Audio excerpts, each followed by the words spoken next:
नमस्कार मित्रांनो, धन मराठीमध्ये तुमचं स्वागत आहे. मी तुमचा होस्ट करण. आज तुमच्याकरता घेऊन आले खूप महत्त्वाचा विषय. जर तुम्ही एक ऑप्शन बायर असाल तर ऑप्शन बायरसाठी ही स्कॅल्पिंग स्ट्रॅटेजी असणार आहे. पण त्याच्याकरता सगळ्यात महत्त्वाचे टूल्स काय आहेत, कुठल्या नियमांप्रमाणे त्यांनी स्कॅल्पिंग केलं पाहिजे, अशी एक आज आपण खूप छान आणि सोपी पद्धत शिकून घेणार आहोत या व्हिडिओमध्ये. तर व्हिडिओ नक्की पूर्ण बघा, कारण की जर तुमचं धनमध्ये अकाउंट असेल तर असा एक फीचर आला आहे ज्यात आपण इन्स्टिट्यूशनलचे फुटप्रिंट्स म्हणजे त्यांचे बाय आणि सेल ऑर्डर्स बघून स्कॅल्पिंग करू शकतो. स्कॅल्पिंग करायचं म्हटलं ऑप्शन बाईंगमध्ये तर सगळ्यात महत्त्वाचा विषय काय असतो, आपल्याला कळायला हवं की एक्झॅक्ट कुठल्या लेवल्स आहेत. लेवल्स आपण सपोर्ट आणि रेजिस्टन्सनी मार्क करतो बऱ्याचदा, आणि बऱ्याचदा रिव्हर्सल येतो. आपण असं म्हणतो की माझा स्टॉप लॉस घेतला मार्केटने आणि मार्केट परत रिव्हर्स झालं.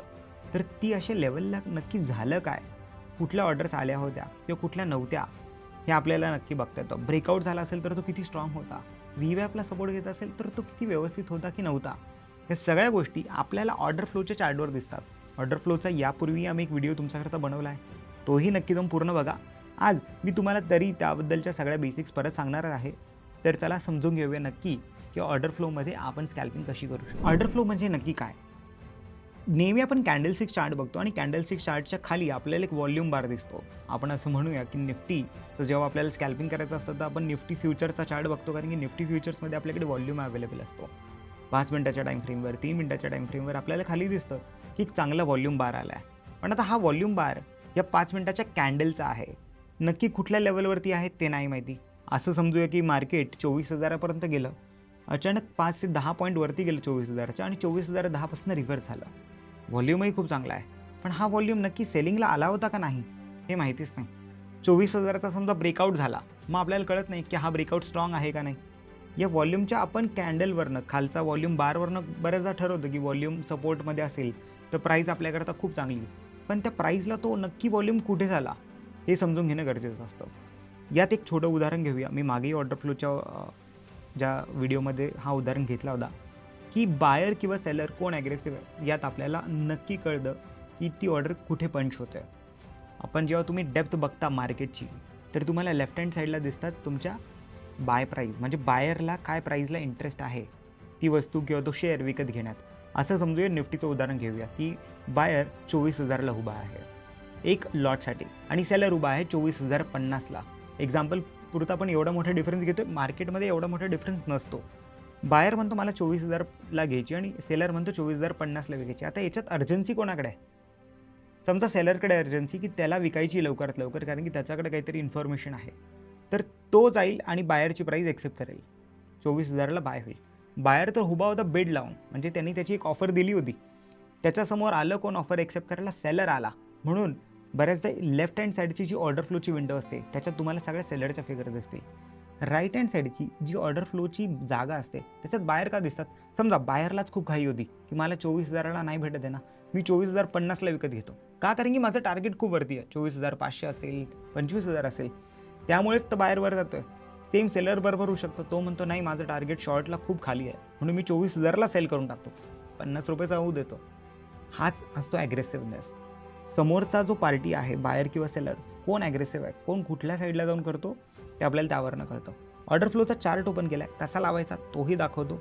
ऑर्डर फ्लोला या बायर आणि सेलरच्या प्राईस आणि व्हॉल्यूम्स कसा दिसतो तोही बघू, आणि मग ठरवू की स्कॅल्पिंग कसं करता येईल. आता मी डेक्स्ट T3 हा टर्मिनल आपला ओपन केला आहे. धनचा जो आपला डेस्कटॉप प्लॅटफॉर्म आहे त्यावरती आपल्याकडे ऑर्डर फ्लो विंडो आहेत. ऑर्डर फ्लोचा आपल्याकडे सेटअप आहे. तुम्ही जेव्हा डेस्क T3 ओपन कराल तेव्हा तुम्हाला इथे बघा प्लस आणि विजेट्स असं लिहिलेलं एक बटन असेल टॉप राईट हँड साईड कॉर्नरला. तिथे तुम्ही विजेट्सवर जेव्हा क्लिक कराल तर तुम्हाला बघा इथे खाली हे सगळे इथे एवढे सगळे ऑप्शन्स दिसतात. या ऑप्शन्समध्ये तुम्ही जर खाली याल तर ग्राफमध्ये बघा तुम्हाला एक ऑप्शन दिसतो ऑर्डर फ्लो. त्यावर जर तुम्ही क्लिक केलात तर एक नवीन विंडो ओपन होईल.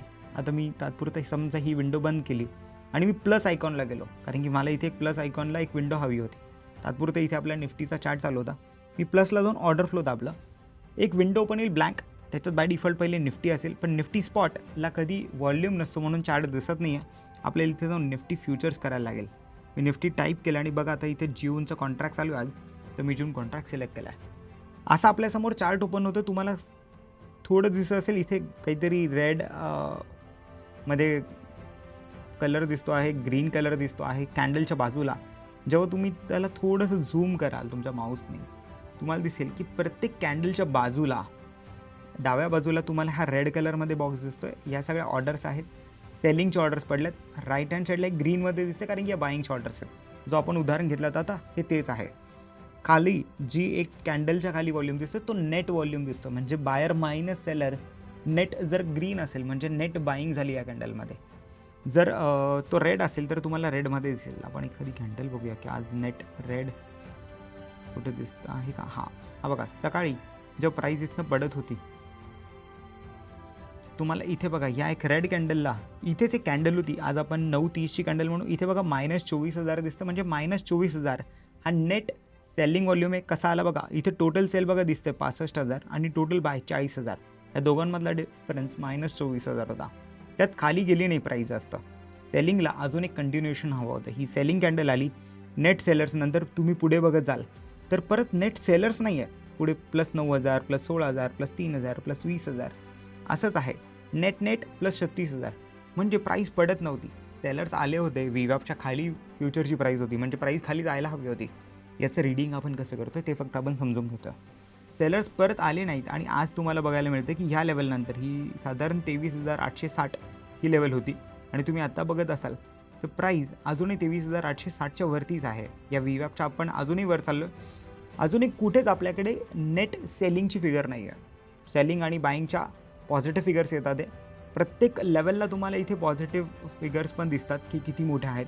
कधी डार्क शेड येत असेल तर तो डार्क शेड पण काय येतो की तो जास्त आहे त्याच्या समोरच्या सेलरच्या कंपॅरिझनमध्ये. आता इथे हे +18,000 दिसतं बघा, ग्रीनमध्ये 18,000 दिसत आहे आणि इकडे 1950, म्हणून तो डार्क दिसत होता. ठीक आहे, तर असं आपल्याला बघता येईल. आता यात स्कॅल्पिंग कसं करता येईल, तर स्कॅल्पिंग करायकरता खूप महत्त्वाचा एक स्ट्रॅटेजी आपल्याकडे असते, ती नेहमी असते रिव्हर्सल. असं आपण म्हणूया की एखादा सपोर्ट होता असं समजून घेऊया आणि सपोर्टला जाऊन प्राईस ब्रेक न करता, म्हणजे आपण म्हणतो ना इन्स्टिट्यूशनल प्लेयर्स नक्की करता काय, इन्स्टिट्यूशनल प्लेयर्स ट्रॅप करतात. तुमचा जो रेझिस्टन्स किंवा तुमचा जो सपोर्ट असतो ना ते जाणून बुजून ब्रेक करतात आणि ब्रेक केल्यानंतर तुम्हाला लक्षात येतं की अरे मी आता शॉर्ट ट्रेड घेणार. ते तिथनंच ट्रेड उलटा करतात आणि मार्केट दिवसभरात दुसऱ्या डायरेक्शनमध्ये मूव्ह होतं. तर तुम्हाला काय करायचं आहे, तुमच्या support and resistance level mark करायच्या. मी उदाहरण म्हणून आजचं एक लेवल आपण बघूया की त्या लेवलला जाऊन आपल्याला कुठल्या इन्स्टिट्यूशनल ऑर्डर्स अशा काही दिसल्या ज्याने आपल्याला काही कन्फर्मेशन नाही मिळालं ते बघू. त्या अनुषंगाने आपण बघूया की मार्केटमध्ये मग आपल्याकडे काही बाईंग अपॉर्च्युनिटी होती की शॉर्ट करण्याची अपॉर्च्युनिटी होती. शॉर्ट म्हणजे पुट तुम्हाला घ्यायचा होता की कॉल घ्यायचा होता हे आपण ठरवू. तर आज आपण डे स्टार्ट झालं आहे तसं बघूया. हे 5 मिनिटाच्या टाईम फ्रेमवर मी सध्या बघतोय. बघूया नक्की काय होतं आहे. आता मी जेव्हा जातो इथे तर पहिला आज मार्केट जेव्हा चालू झाली पहिल्या 5 मिनिटाची कॅन्डल तर इथे हाय आहे बघा 24,024 आणि लो मी बघेल तर 23,946. तर साधारण एक 70-75 पॉईंट पडली आहे पहिल्या 5 मिनिटात निफ्टी आणि पडताना इथे पॉझिटिव्ह 7,000 आहे.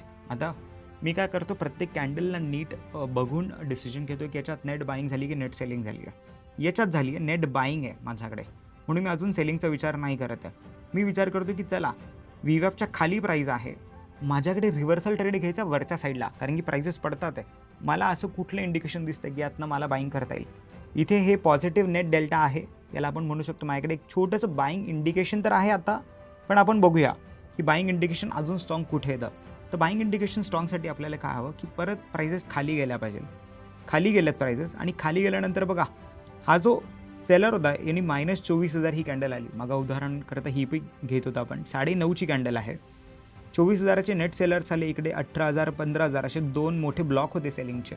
त्यानंतर काय झालं, ती जी त्याचा लोएस्ट पॉईंट होता तो होता 23,880 79 होता.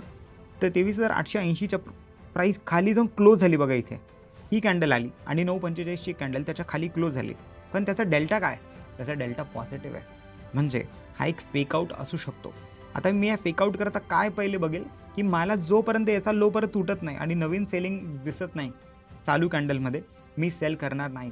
मी उलट एक बाईंग अपॉर्च्युनिटी शोधणार आहे, कारण की इकडे नेट 24,000 सेलर असताना पण त्यांचा लो जेव्हा ब्रेक होतो तेव्हा मार्केटमध्ये त्याच्या पुढच्या 3 कॅन्डल्समध्ये अजूनही कंटिन्युएशन सेलिंग मला नाही भेटली. म्हणजे इथे हा सेलर ट्रॅप होऊ शकतो. मला एक बाईंग अपॉर्च्युनिटी शोधायची स्कॅल्पिंग करता. इथे बघा काय झालं, पुढची कॅन्डल काइंड ऑफ आपण जर कॅन्डलस्टिक पॅटर्नप्रमाणे बघू तर 5 मिनिटाला मला एंगल्फिंग पॅटर्न भेटतोय. इथे या रेड कॅन्डलला ग्रीन कॅन्डलनी कव्हर केलं. पण आता मला डेल्टा एक नवीन कन्सेप्ट देतो जी मला आत्तापर्यंत नव्हती माहिती कॅन्डल 6मधनं. मला डेल्टा काय सांगतो दोन्ही कॅन्डल्समधनं की अरे इथे डेल्टा पॉझिटिव्ह आहे. आणि या छोट्या एंगल्फिंगमध्ये मला 20,000चा पॉझिटिव्ह डेल्टा मिळाला. दिवसाभरातल्या ज्या माझ्या मोमेंटम आहे त्याही त्याच्याच अराउंड होत्या. सेलिंगची पण वॉल्यूम तेवढाच होतं -24,000. इथे पॉझिटिव्ह तेवढाच आला. मी याच्या हायला 23,880च्या हायला एक बाय ट्रेड इनिशिएट करू शकेल, स्कॅल्पिंग ट्रेड. आणि फक्त लो याचा खालचा ठेवेल. आता 888 म्हणजे 890 पकडूया. आणि खालचा लो बघा 860. तर फ्युचरमध्ये 30 पॉईंटचा एस-एल म्हणजे ऑप्शन्समध्ये तुम्हाला 15 पॉईंटचा एस-एल मिळेल. कारण की जर तुम्ही ॲट द मनी ऑप्शन घेतात तर त्याचा डेल्टा 0.5 असतो. म्हणजे फ्युचर्सच्या किंवा स्पॉटच्या तो 0.5च्या याच्यात मूव्ह करेल. जर फ्युचर ₹10 मूव्ह झाला तर तुमचा ऑप्शन ₹5. जसं फ्युचरमध्ये ₹30 असेल तर ऑप्शनमध्ये ₹15. ₹5 एक्स्ट्रा बघता असेल का? कारण की आज थीटा डीके आहे, एक्सपायरी आहे. त्यामुळे आपण एखादा एक्स्ट्रा एस-एलचा पॉईंट बफर ठेवू शकतो. जोपर्यंत फ्युचरचा हा लो नाही जात मी ट्रेड नाही काढला पाहिजे. ₹30 समोर मला निदान पहिलं टार्गेट किती असायला हवं? ₹60. तर 890वरनं ₹60 किती होतात? 960. 960 कुठे आलं आहे का आपण ते बघूया. इथे तर खूप वेळ साईडवेज राहिलं मार्केट. आणि बघा इथे एक हाय लागला आहे, तो आहे साधारण 940. त्याच्यानंतर इथे लागला आहे 960 या कॅन्डलमध्ये लागला आहे 11 वाजून 10 मिनिटाला. आणि त्याच्यानंतर इथून जाऊन 24,015पर्यंत हाय गेला आहे. तर साधारण स्कॅल्पिंगची ऑपॉर्च्युनिटी कितीची आली ती 890 फ्युचरच्या लेवलवरती आली होती. ती होती 23,890ला. आणि मला तिथनं एक 30 पॉईंटच्या असेल समोर 1:2चा टार्गेट हवा होता. तर मला जवळजवळ 100 पॉईंट मिळालेत. आपण तसं म्हणू स्कॅल्पिंग सेटअपप्रमाणे. का आज हा सेटअप कुठला अवेलेबल होता? ट्रॅपवाला काय की माझ्याकडे एक डेल्टा आला. त्या डेल्टानंतर मी ठरवलं की प्राईस तशी मूव्ह व्हायला हवी. आता इथं बघा पॉझिटिव्ह डेल्टा 56,000 आहे. परत इथे नेगेटिव्ह कॅन्डल आली पण डेल्टा पॉझिटिव्ह आहे. मी इथे सेलिंग करेल का? नाही. मला या बाईंग कॅन्डलनंतर एक ट्रॅपवाली सेलिंग कॅन्डल हवी होती. त्याचा डेल्टाही नेगेटिव्ह हवा होता. म्हणून मी इथे सेल नाही करणार. तुम्हाला याच्यातला आणि मगाच्या ट्रेडमधला फरक कळतो.